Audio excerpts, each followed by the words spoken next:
Bismillahirrahmanirrahim.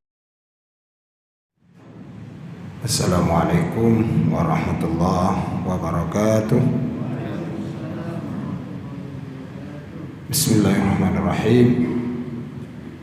Alhamdulillahirabbil alamin. Wa bihi nasta'inu ala umuri dunya waddin.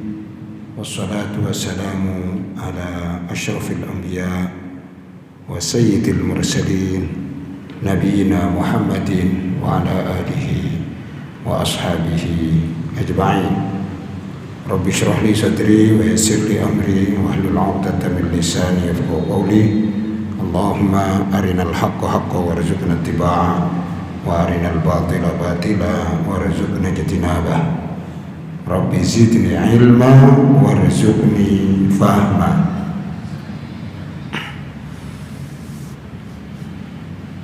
Bapak-bapak dan ibu-ibu jamaah Masjid Al-Hidayah rahimakumullah.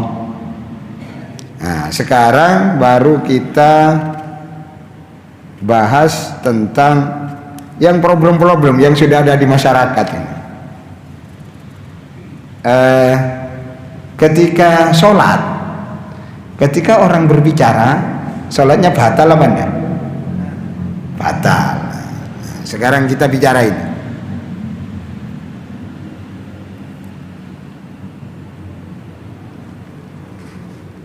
Dasar atau dalil kalau di dalam sholat orang berbicara itu batal, itu adalah sababun nuzul dari firman Allah, wa qumu lillahi qanitin. Itu di surat Al-Baqarah ayat 238. Wa qumu lillahi qanitin. Lakukan sholat itu secara diam, tenang, tidak berbicara karena Allah. Bisa dilihat nanti di surat Al-Baqarah 238. Ini asalnya orang sholat tapi dia ngobrol, terus turun ayat ini. Berarti itu orang berbicara ketika sholat bisa membatalkan sholat. Itu dasar pertama.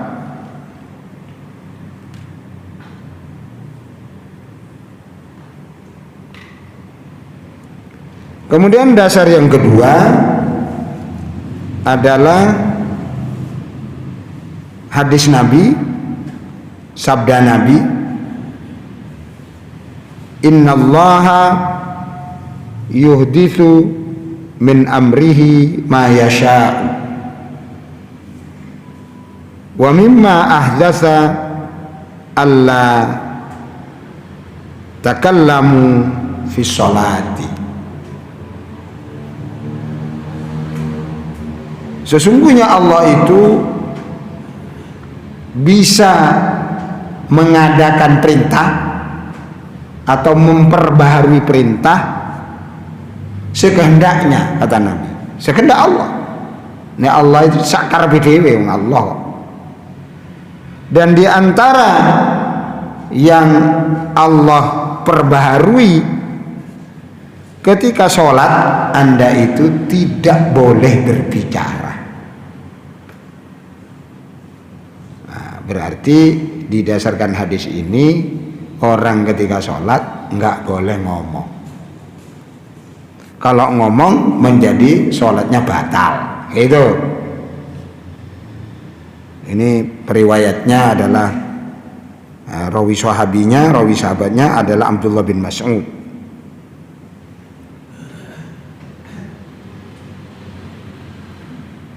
Jadi kayak kita katanya, kata para sahabat, ada yang ketiga, hadis yang ketiga, Kami ini ketika sholat itu kadang-kadang bicara, kadang-kadang ojo berisik kok, gitu kan? Kunna natakallamu fi sholat. Dulu kami itu dalam sholat ya kati ngomong, sampai turun ayat wa qumu lillahi qaniti. Fa amarona bisukuti wa nahaina anil kalam. Kata Ibnu Mas'ud, kemudian Allah memerintahkan kita untuk diam dan wanahaina atau wanuhina, dan kami dilarang untuk berbicara.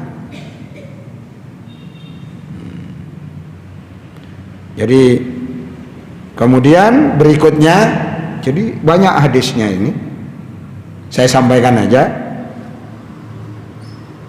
Itu hadis Muawiyah bin Al-Hakam As-Sulami.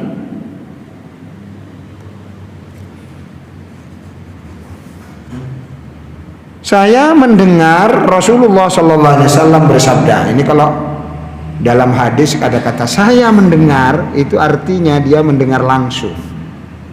Kalau dari Rasulullah beliau bersabda, itu bisa tidak mendengar langsung. Tapi kalau ada sami itu, ini tinggi hadisnya.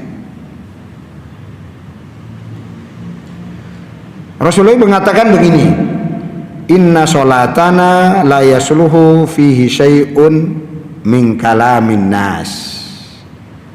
Sesungguhnya sholat kami ini tidak layak, di dalam sholat kami itu ada sedikit saja dari omongan manusia.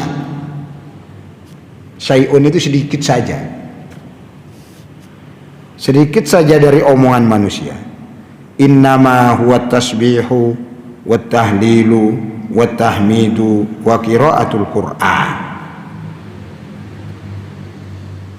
Tapi sebetulnya dalam sholat itu adalah isinya tasbih, isinya tahlil.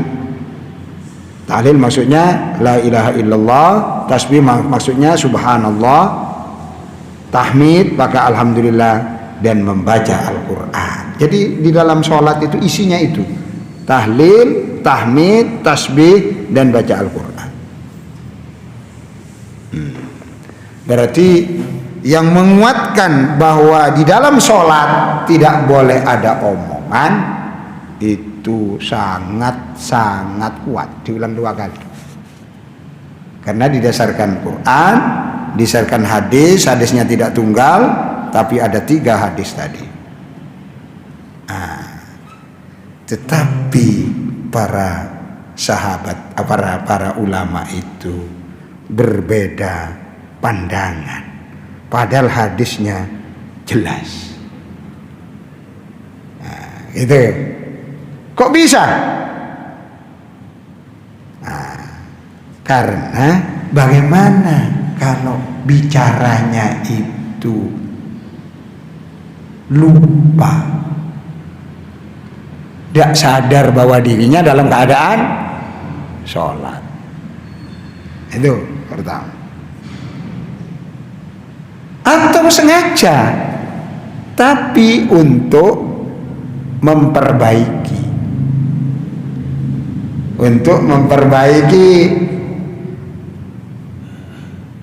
ketika sholat dia salah, maka diperbaiki, diomongi. Bagaimana itu? Di sini berbeda pendapat. Ada yang ya apa saja pokoknya gak iso, nggak bisa bicara, berarti sholatnya batal. Apapun motivasinya, apapun sebabnya. Tapi kalau yang lain, kalau lupa ya nggak apa-apa, nggak membatalkan sholat. Atau karena untuk memperbaiki, itu juga tidak membatalkan sholat. Mengapa mereka berbeda? Apa argumentasinya? Kan enak kalau di Bedal Mujtahid itu enak, jadi dikemukakan. Perbedaannya apa? Mereka kok beda? Karena hadis yang kita sampaikan tadi, Quran ada hadis, ada 3 hadis tadi itu, kalau dilihat dohirnya itu ada kontradiksi, disebut ta'arud. Itu karena apa? Wadzalika annal ahaditsa al-mutaqaddimah taqtadi tahrimal kalam ala umumi wa hadithi Abi Hurairah al-masyhur. Jadi kalau dilihat secara umum hadis 3 hadis tadi di atas itu punya konsekuensi hukum bahwa bicara dalam sholat apapun motivasinya adalah haram yang mengakibatkan batal, ya kan? Tetapi ada hadis lain. Nah, ini hadis lainnya ini, Pak. Hadis lain ini yang meriwayatkan ada rawi sahabinya Abu Hurairah. Abu Hurairah berkata begini. Anna Rasulullah sallallahu alaihi wasallam insarafa minathnataini. Bahwa Rasulullah sallallahu alaihi wasallam itu menyelesaikan sholat setelah lewat 2 rakaat. Padahal sholatnya sholat zuhur atau sholatnya sholat isya. Faqala lahu Dzul Yadain, seseorang bernama Dzul Yadain berkata pada Rasul setelah sholat selesai itu, aqsartas sholata am nasita ya Rasulullah. Jadi Rasul ini manusia biasa. Jadi sahabat itu tidak terlalu mengkultuskan juga ibadah Nabi itu. Buktinya ada pertanyaan kon ini, kira-kira kalau mengkultuskan gak wani takon kayak gini. Jadi begitu egaliter ya dulu. Dzul Yadain ini nama orang ini. Mata Rasul, jenengan ini apa mengkosor sholat atau jenengan lupa bahwa ini 4 rakaat? Kok hanya 2 rakaat? Faqala Rasulullah sallallahu alaihi wasallam, Rasulullah sallallahu alaihi wasallam bersabda, "Asadaqa Dzul Yadain?" Sing diomongno Dzul Yadain bener enggak ya? Jadi Rasul mengkonfirmasi. Faqalu na'am. Sahabat menjawab, itu menjawab, iya Rasul. Nah, Rasul enggak banyak cincong bahasa sekarang. Faqama Rasulullah sallallahu alaihi wasallam, maka Rasulullah berdiri, fasalla rakaataini. Rasul salat menambah 2 rakaat. Nah, yang lain kemudian summa sallama, kemudian dia dia mengakhiri salat ini dengan salam. Loh, kan omong-omongan kan, cuma diskusi kan? Iya, iya enggak? Jadi hadis yang pertama enggak boleh ngomong, di hadis kedua ngomong. Tapi isinya omongan memperbaiki sholat. Karena ada hadis yang kedua, ta'arud, maka kalau berbicaranya untuk memperbaiki, maka sholatnya tetap sah. Nah gitu Pak anunya. Bisa dipahami kan? Jadi ada 2 hadis ini. Jadi kalau misalnya ada imam keliru, setelah selesai keliru kan, mestinya 4 rakaat, dia sholat sholat 3 rakaat, kurang 1 ini Ustaz, bener tak? Iya. Terus Ustaznya langsung berdiri, jenengan ikut berdiri, gak apa-apa. Pernah ngalami kayak gini? Gak pernah. Yang gak apa-apa, sholat lagi. Ngono. Ini kekerengan itu. Berarti tidak ngerti hadis yang kedua ini. Iya enggak? Oh, gak sah, batal. Ayo, sholat lagi. Nah, gini. Jadi kita ini harus, bahasa lainnya itu harus luas wawasan. Jadi kelasnya ini sudah, kalau ngaji kita mujtahid itu sudah kelas perguruan tinggi. Jadi harus seperti itu. Itu biasanya ada di masjid-masjid itu terjadi, Pak. Nah, kalau di dalam mazhab Syafi'i, kalau yang lupa itu abadus sholah itu sunnah yang lupa. Misalnya kalau di mazhab Syafi'i itu orang kunut itu adalah min abadis sholah. Sholat sunnah abad sholat, bagian dari sunnah sholat. Sunnah kunut di sholat subuh. Kemudian imamnya itu lupa, tapi lupanya dia baru ingat setelah dia sujud. Kembali mana untuk kunut, tapi selesai, tapi diganti dengan sujud sahwi. Misalnya itu maka diganti dengan sujud sahwi. Misalnya dia, dan tak perlu diulang kembali karena itu bukan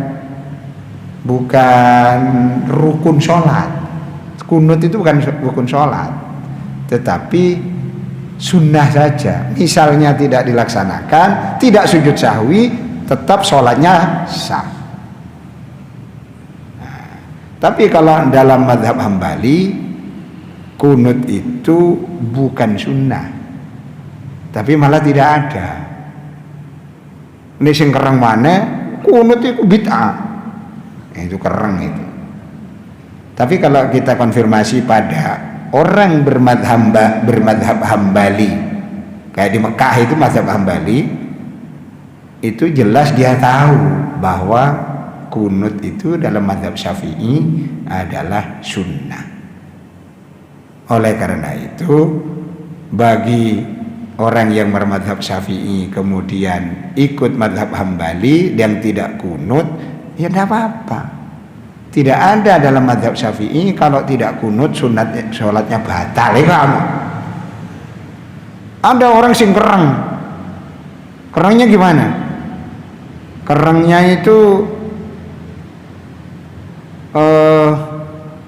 dia itu sholat sendiri, sujud sahwi sendiri karena tidak pakai kunut. Itu enggak dianjurkan seperti itu.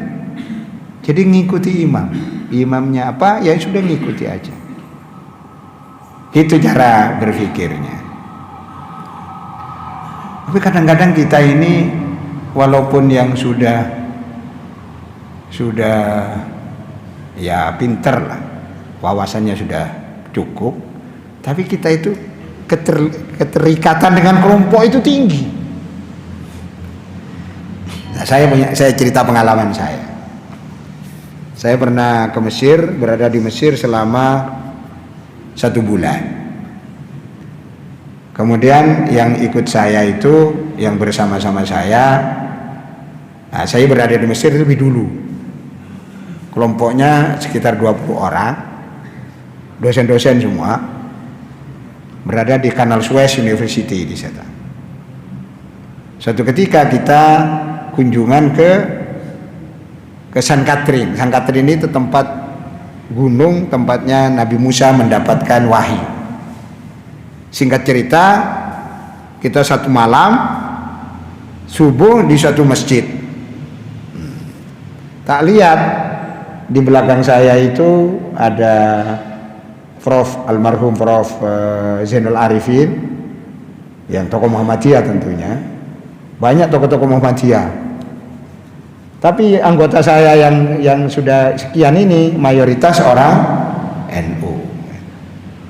Orang-orang itu termasuk Profesor Kurdi namanya, dari Canal Suez. Saya diminta, ya setengah dipaksa, sudahlah kamu jadi imam. Dan saya mikir, iki pakai kunut apa enggak ya? Itu kayak tak lihat Muhammadiyah akeh, yang di Mesir juga ada yang Hambali, ada yang Maliki, macam-macam kan. Ya sudah, saya jadi imam. Jadi imam saya terpaksa, saya yang dari Indonesia banyak Muhammadiyahnya gitu, saya tidak pakai kunut.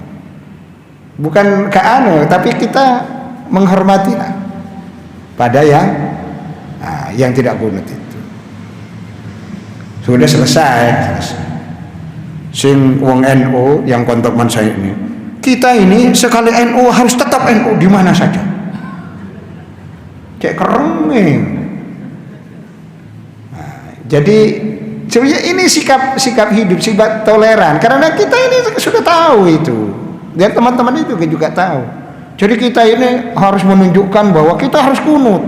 Oh, ya enggak lah. Wong Imam Syafi'i itu ketika dia menjadi imamnya itu adalah pengikut mazhab lain, Imam Syafi'i enggak kunut kok.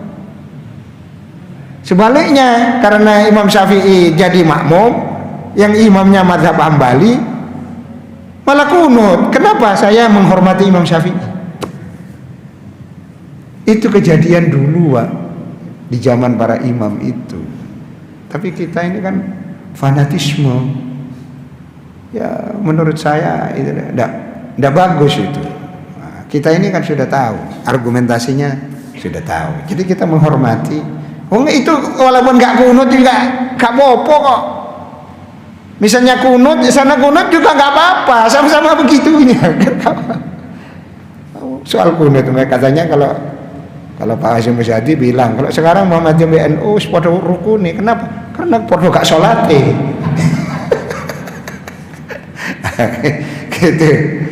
Saya kira itu yang bisa saya sampaikan. Ada pertanyaan, monggo. Untuk yang kedua, jadi ini dua bagian, monggo.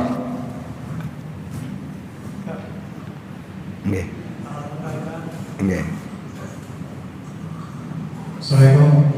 Kalau berkaitan tahiyatul awal, misalkan pernah kejadian sholat di masjid, imamnya ini lupa tahiyat awal, sholat zuhur, seperti itu. Sudah diingatkan oleh jamaahnya, dia terus melanjutkan sholatnya sampai tahiyat.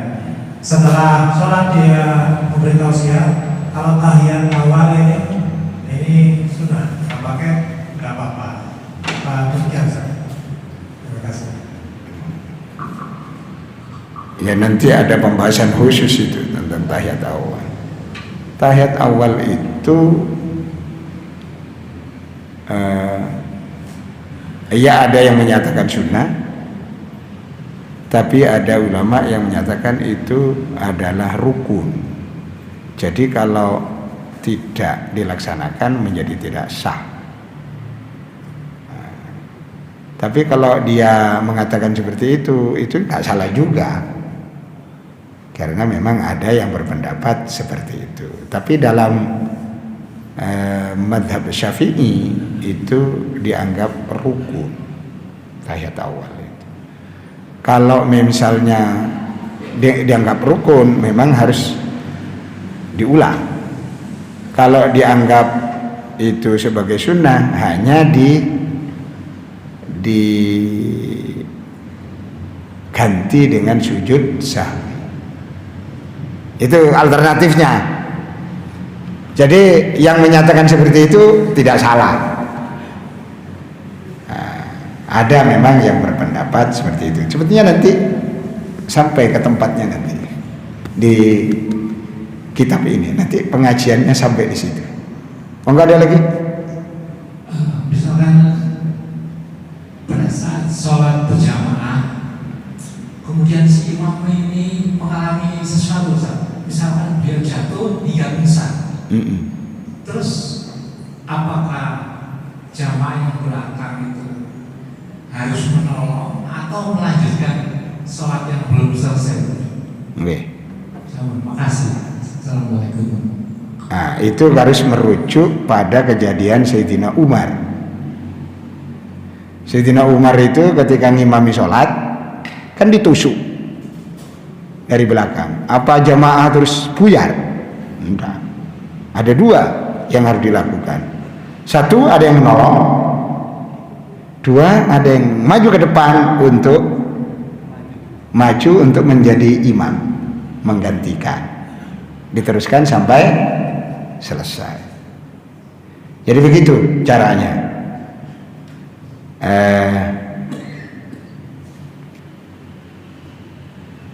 Kalau kejadian pingsan, maka ada dua kelompok menolong. Berarti yang menolong itu membatalkan sholatnya. Terus yang satu lagi meneruskan. Makanya harus desain masjid itu harus ada tempat untuk evakuasi. Ya kayak gini nih ya. Buktinya misalnya sholatnya di sini, imamnya ini, lah ini itu bisa kok evakuasi ke sana. Itu harus ada. Itu didesain masjid itu. Saya kira ada seperti itu semua ya, masjid-masjid. Tapi kejadian seperti itu kan jarang. Tapi kalau terjadi seperti itu, ada dua, satu menolong, yang kedua meneruskan sholat. Tidak boleh batal ini sholat. Terus jamaah. Karena yang di belakang nggak ngerti, Pak.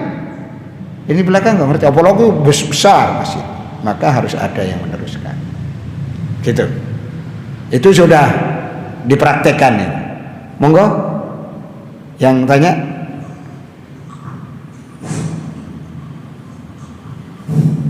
Assalamualaikum warahmatullahi wabarakatuh. Masalah itu tadi disinggung dikaitkan dengan organisasi seperti NU, Muhammadiyah. Tapi kalau kita merujuk pada pemahaman akidah itu kan semuanya mengarah ke ahli sunnah wal jamaah. Ahli sunnah wal jamaah itu tokohnya Ahmad bin Hanbal. Nah, ketika Ahmad bin Hanbal ini kan ahli hadis, artinya ketika menghadapi sesuatu itu nggak mau lagi bertakwil tapi pemahaman Al-Quran hadis, tetapi pemahaman kita sekarang masuk ke wilayah pemahaman ahli fikih. Ketika kita mendapati perbedaan antara Imam Syafi'i, Imam Malik, apakah itu kita ambil sebagai petunjuk ataukah kita ambil sebagai asal pengetahuan? Tetapi rata-rata sekarang itu diambil sebagai petunjuk. Nah, ketika kita mengambil sebagai petunjuk, tentu tidak sesuai dengan apa yang dilakukan oleh contoh seperti wudu. Itu kan tidak sesuai, sehingga kebenaran yang dibawa oleh Nabi itu akan tenggelam karena ditutupi oleh pendapat seperti Imam Syafi'i tadi. Pertama, yang kedua, nggak mungkin Imam Syafi'i itu kan sekedar berpikir, sekedar menghasilkan karya. Kalau memang nggak sesuai dengan perbuatan Nabi, tentu Imam Syafi'i juga nggak menganjurkan, nggak melarang. Maksudnya, nggak ini loh, kan sekedar menunjukkan ini loh karya saya, nggak boleh kita ambil langsung sebagai petunjuk untuk beribadah. Saya kira begitu. Kira-kira kalau begitu apa yang terjadi? Kita itu harus menyamakan persepsi.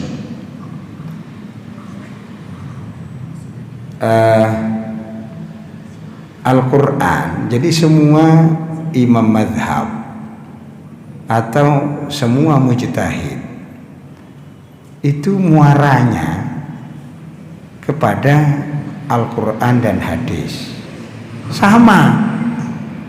Jadi jangan kita mengatakan, oh kalau ini nggak berdasarkan Quran, ini nggak berdasarkan hadis.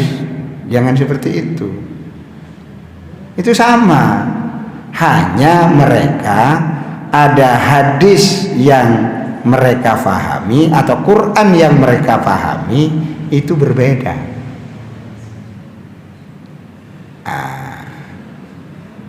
Perbedaan itu bisa terjadi karena ada nabi melakukan seperti tadi, ta'arud. Ada hadisnya sebegini, ada hadis yang berbeda. Maka difahami tentu orang berbeda. Ada memang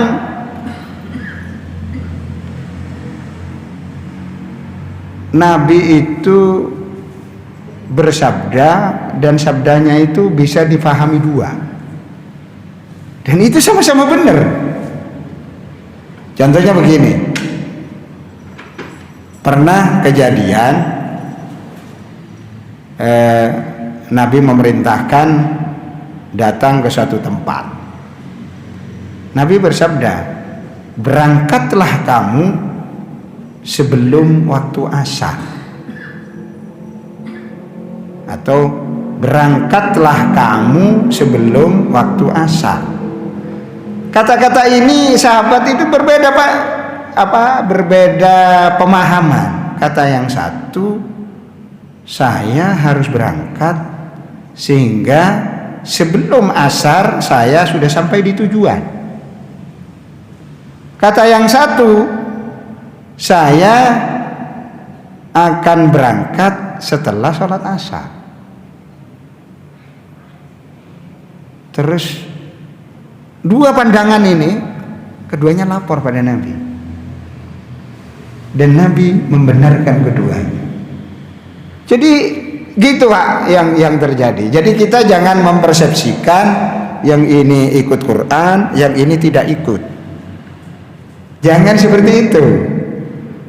Nah, dalam studi-studi modern, studi-studi yang belakangan, itu kan kita lihat tentang hadis. Jadi hadis ini dikodifikasi, dicatat di tahun 200 Hijriah. Jadi Imam Bukhari itu mencatat hadis di tahun 220 dan selesai sampai beliau menjelang wafat sekitar tahun 240-an. Itu berarti, dan hadis-hadis yang lain yang sekarang kita kenal itu setelah Bukhari. Kan ada kesenjangan sekitar 100 tahun, 200 tahun. Imam Syafi'i lahir tahun berapa? Tahun 150 dan meninggal dan wafat tahun 205. Berarti ketika Imam Syafi'i menuangkan pikiran-pikirannya, hadis Bukhari belum ditulis. Paham gak? Belum ditulis. Jadi tidak mungkin Imam Syafi'i berdasarkan hadis Bukhari. Itu yang harus paham ini. Karena 205 hadis Bukhari belum ditulis. Imam Bukhari itu si umbelen. Nah, gitu kan. Kan lahirnya tahun 198. Ketika 205 Imam Syafi'i wafat, berarti dia umur berapa? Umur 7 tahun. Iya kan? Si SD. Maka tidak mungkin Imam Syafi'i berdasarkan hadis riwayat Bukhari. Gitu loh, Pak. Imam Syafi'i lebih dulu. Bisa jadi ketika Imam Syafi'i berdasarkan hadis, kan berdasarkan hadis siapa? Dulu sudah ada yang dikumpulkan oleh namanya di Muwatta Malik, ada juga yang dikumpulkan oleh namanya Muhammad bin Syihab Az-Zuhri. Tapi ini nggak beredar sekarang hadis ini. Imam Syafi'i ke situ, dan Imam Syafi'i sendiri mempunyai kitab hadis namanya Musnad Syafi'i. Wah, itu agak rumit. Nah, disitulah kemampuan Imam Syafi'i di bidang hadis.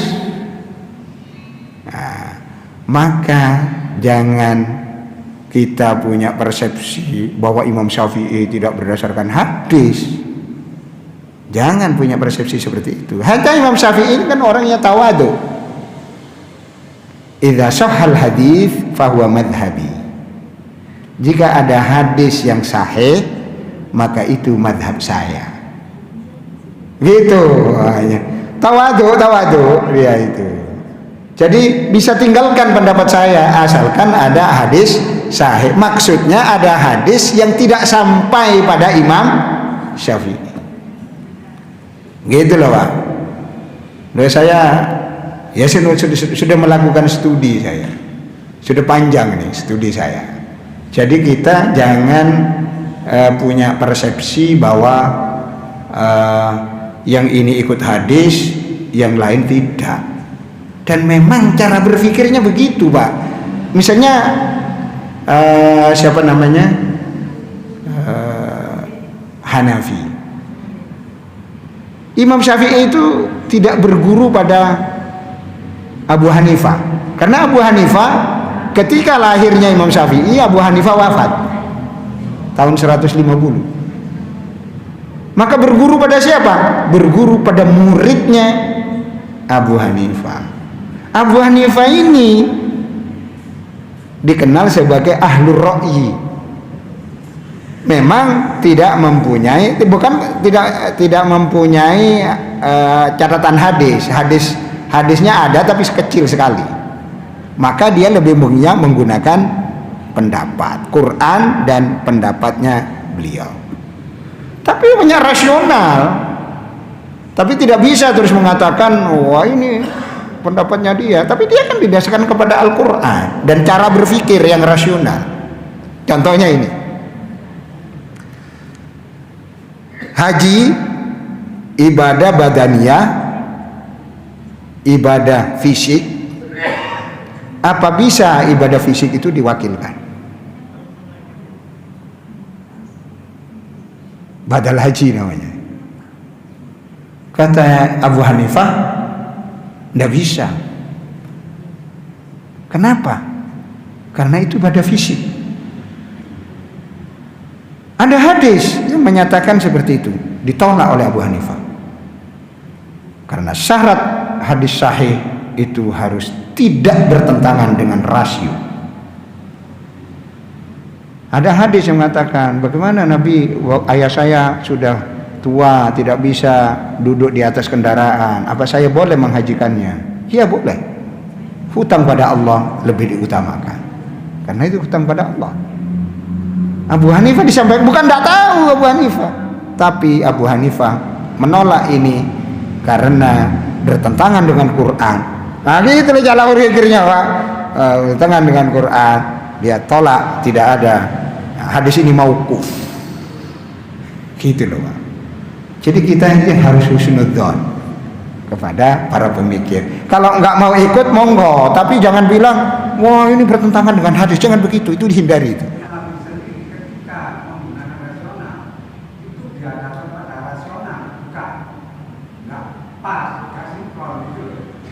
Itu penilaian kita.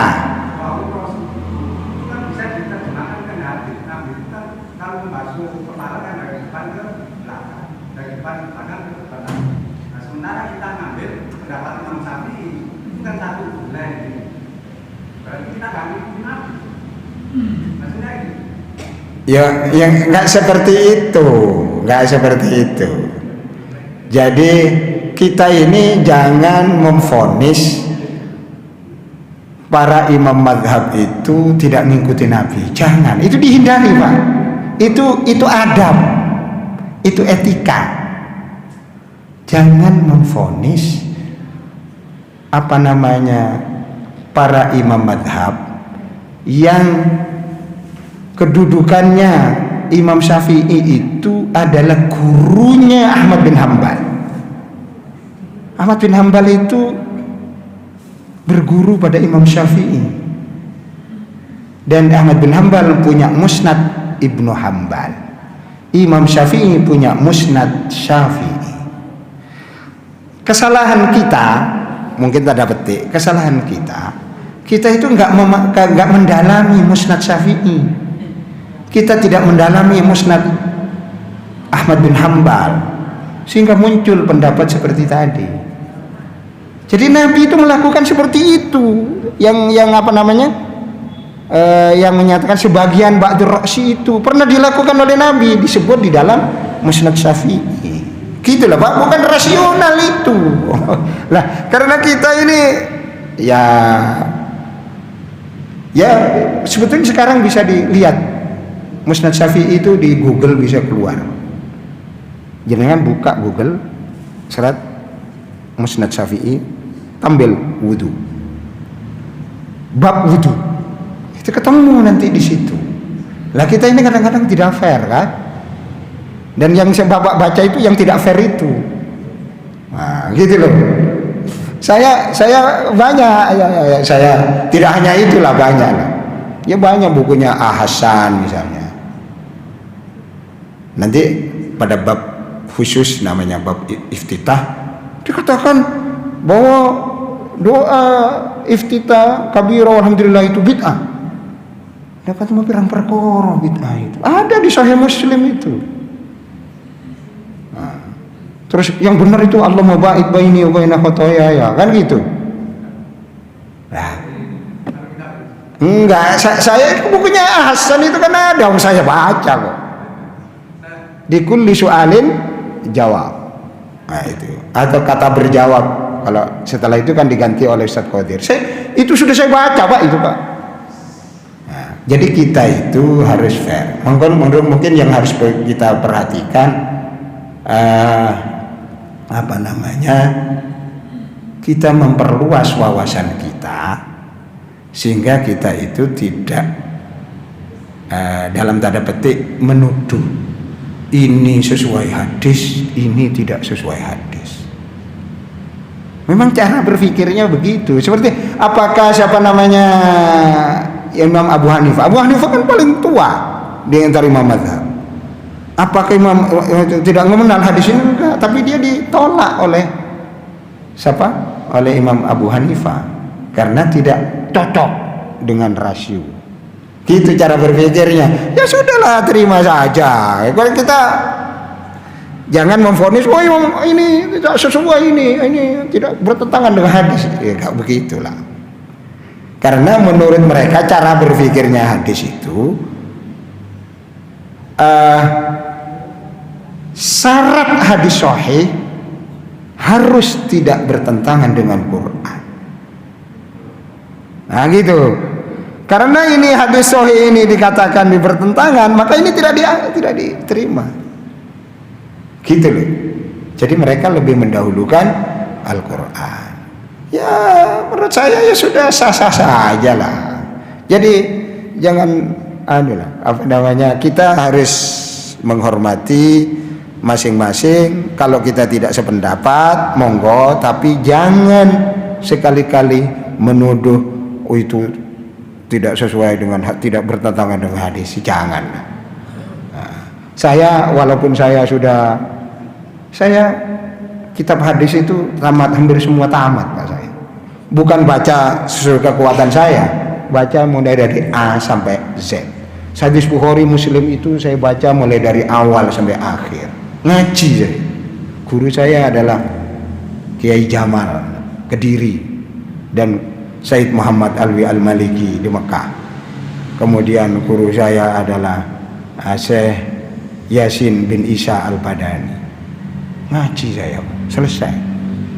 Jadi bukan kayak ngaji di perguruan tinggi hanya sesuai dengan kepentingan itu terus buka hadis, bukan seperti itu. Saya baca mulai dari awal sampai akhir.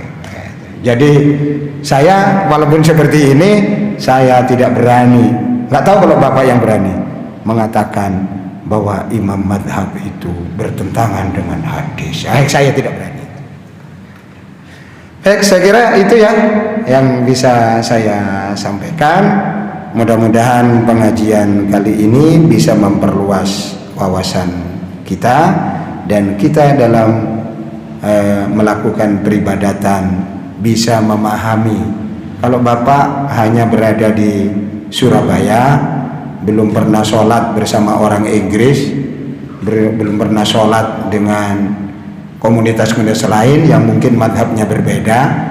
Nanti kalau ke Maroko, kalau kunut, ada kunutnya madhab Maliki itu. Maroko itu Maliki, kunutnya sebelum ruku. Kaget kita, di hadis ada itu, hanya tidak umum kita lakukan. Kalau di sini yang nggak umum dilakukan jadi heboh, gitu. Jadi kita biar luas lah pemahaman kita. Saya kira itu yang bisa saya sampaikan. Mudah-mudahan, mudah-mudahan kita bisa mendapatkan ilmu yang bermanfaat, memperkuat spiritualitas kita dan memperkuat etika kita, terutama pandangan kita terhadap ulama-ulama yang telah memberikan ilmu, mengalirkan ilmu pada kita sampai sekarang. Al-Fatihah.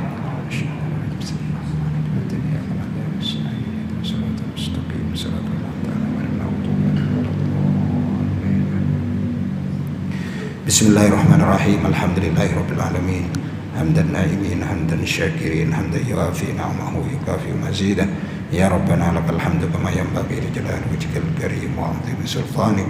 Allahumma salli ala sayyidina Muhammad wa ala alihi wa sahbihi wa barik wa sallim ajma'in. Allahumma sallimna wa sallim dinana, Allahumma sallimna wa sallim dunyana, Allahumma sallimna wa sallim a'ilatana, Allahumma sallimna wa sallim awladana, Allahumma sallimna wa sallim talamidana, Allahumma sallimna wa sallim jama'atana, Allahumma sallimna wa sallim jami'al muslimina wal muslimat wal mu'minina wal mu'minat al ahya'i minhum wal amwat. اللهم لا تدع لنا في مجلسنا هذا ذنبا إلا غفرته ولا هما إلا فرجته ولا دينا إلا قضيته ولا مريضا إلا شفيته ولا امتحانا إلا أنجحته ولا عيبا إلا سترته ولا حاجة من هوائج الدنيا والآخرة إلا قضيتها ويسرتها برحمتك يا أرحم الراحمين. اللهم يا غني يا حميد يا مبدئ يا معين يا رحيم يا ودود، اللهم اكفنا بحلالك عن حرامك وبطاعتك معصيتك واغننا فضلك عمن سواك. اللهم ربنا ظلمنا أنفسنا وإن لم تغفر لنا وترحمنا لنكونن من الخاسرين. اللهم اجعل حجنا حجا مبرورا وسعينا سعيا مشكورا وذنبنا ذنبا مغفورا وعملنا عملا صالحا مقبولا وتجارتنا تجارة لن تبور. يا عالم ما في الصدور أخرجنا يا الله من الظلمات إلى النور. اللهم صل وسلم على سيدنا محمد صلاة تبلغنا بها حج بيتك الحرام وعمرة بيتك الحرام وزيارة مسجد وقبر نبيك محمد صلى الله عليه وسلم والمسجد الأقصى المبارك في لطف وعافية بلوغ المرام. اللهم يسر لنا زيارة مكة والمدينة والمسجد الأقصى. اللهم يسر لنا زيارة حرمك وحرمه صلى الله عليه وسلم. اللهم يسر يسر يا مدبر دبر يا مسهل سهل سهل علينا كل عسير بجاه البشير النذير إنك على كل شيء قدير. اللهم إنا نسألك حسن الخاتمة ونعوذ بك من سوء الخاتمة. اللهم اختم بالصالحات عملنا. اللهم توفنا مسلمين والحقنا بالصالحين. اللهم ربنا آتنا في الدنيا حسنة وفي الآخرة حسنة وقنا عذاب النار وادخلنا الجنة مع الأبرار يا عزيز يا غفار يا رب العالمين. ربنا تقبل منا إنك أنت السميع العليم وتب علينا إنك أنت التواب الرحيم. سبحان ربك رب العزة عما يصفون وسلام على المرسلين والحمد لله رب العالمين. بسر أسرار الفاتحة.